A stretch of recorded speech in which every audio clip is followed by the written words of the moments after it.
Hi, my name is Christian Kirk. I'm a second-year wide receiver for the Arizona Cardinals. I'm from Scottsdale, Arizona. While attending Saguaro High School, I completed the Barrow Brainbook.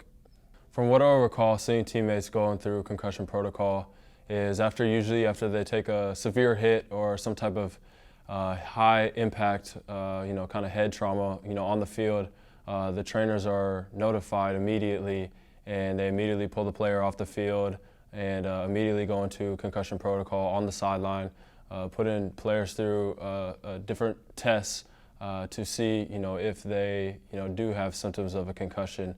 Any, slight symptom or, signs of having concussion, they're immediately pulled out of the game and, ruled as inactive. And then after that, usually after the game, they, keep close eye on them, and they keep putting them through these tests to kind of match up with the baseline concussion test that they usually take, before you even step on the field, starting at the beginning of the year, starting at the beginning of the football season. Yeah, a lot of the stuff that we learned in high school, from Barrow Brainbook, especially with the baseline concussion test that we had to take every year before, our football season started.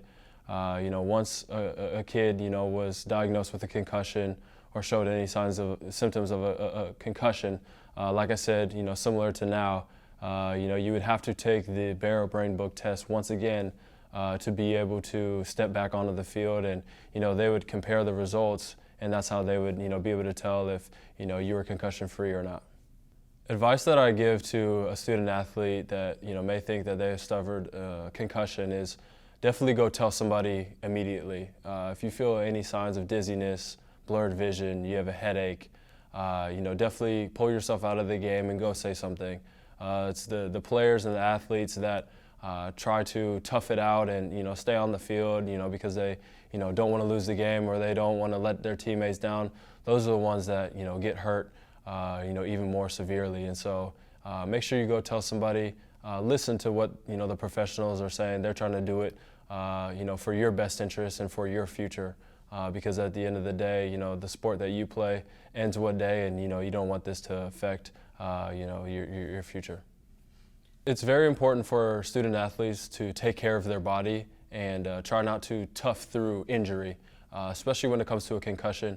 It only makes it worse. If you try to fight through it and battle through it, it only makes those symptoms worse, and also it makes the recovery process a lot longer. So the earlier you get in front of it and you say something and you start going through protocol and resting, the faster you'll be able to get back onto the field. It'll be a smarter decision and be back there with your team and your teammates.